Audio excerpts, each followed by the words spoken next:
Hello, everybody, and happy Canada Day. Sorry this is so late being released today. I actually wanted to record it on the day rather than ahead of time.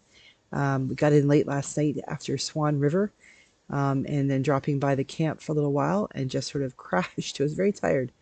And we ran some errands this morning, and now I'm out on our back deck, and it's a beautiful day. It is an incredible start to the summer, isn't it? Today we celebrate Canada Day. For a lot of people, this is a long weekend. It is an opportunity for people to go camping, to go fishing, go to the beach, hang out with family. For many people, it is a day for fireworks. I think I will stay away from those. I'm not a big fan of fireworks. I wish we could have silent fireworks. Are there such a thing as silent fireworks? That would be perfect. But today it's a beautiful day for many Canadians as they gather. There is a massive country music festival happening in Dauphin that we sort of drove right through Saturday and Sunday, going to and from Swan River. And all the people camp there having their beverages and enjoying really good country music with some incredible acts.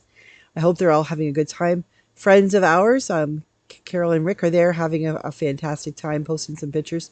Shout out to them as they enjoy this country fest. And for all those who are having just a really good day here in Canada, God bless you. Awesome. Now, the fact is that for some people, this isn't such a happy day for two different reasons. For one of them, today, Canada Day, is for Canadians a day when we celebrate the birth of Canada as a nation as we know it, as it was named Canada, given us permission from England, etc., etc. And that's a fantastic thing for those of us who have been born here and we're probably from other places. But this is not the birthday of a nation in the fact that the nation existed before we announced that it was named Canada. This is also a day when many of our Indigenous siblings have to deal with the festival style of celebrations that we are one as citizens, that we all gather together and celebrate our nation, which in many ways is absolutely incredible. We have healthcare, we have education, we have freedom, we can all vote now. But it was not that long ago when members of our community in Canada were not allowed to vote. And so this is a day of celebration as well, but it can also be a day of looking back and considering and remembering and appreciating the gift we have been given because our indigenous forefathers, so to speak, were already here. The nation existed, it was just not named. And there are so many people who call this land we call Canada home and have done so long before any European settlers or American settlers came west or north to land here. We have the gifts we have of our creation that have been handed down to us from generation to generation. And many of those gifts are still in place because of the good care that was taken by those who were here before those of us whose skin is white or a different color. And so today we celebrate and we honor our Indigenous siblings who are in and really sharing this nation with us. And we give them our appreciation and we say thank you for being generous and for being forgiving and for being willing to walk with us as we discover who we are called to become in reconciliation and in truth. Today is also a day of commemoration. It's it's a memorial day for the people who were not part of Canada, although we think of it as Canada and sometimes we forget to look back. But our brothers and sisters in Newfoundland were not part of Canada in 1867 when the nation was named. And on this day during World War II, I believe it was World War II, during the war, there were there was there was a horrible fight, a battle in which only I believe it's one of five, maybe even less than that, Newfoundlanders came home, were available for roll call the next day.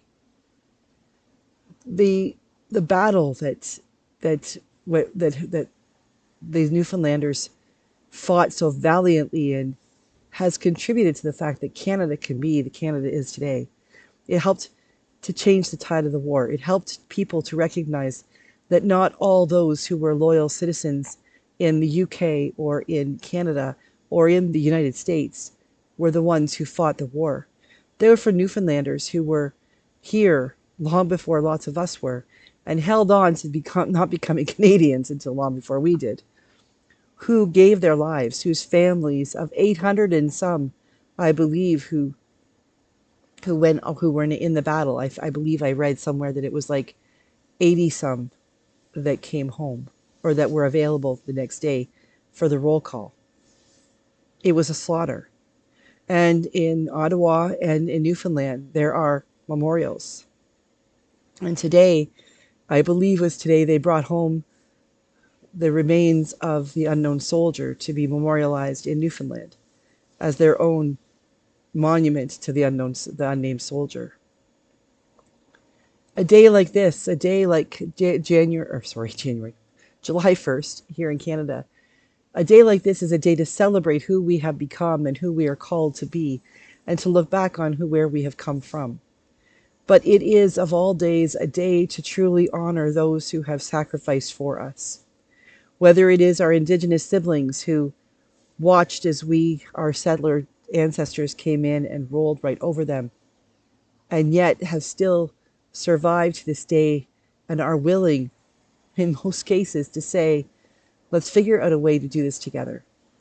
It is also a day to remember all those who fought under the Canadian flag and under the Newfoundland flag, all those people who have given of themselves, whether they died in battle or came home, and have lived their lives as Canadians to share with us the gifts that we have.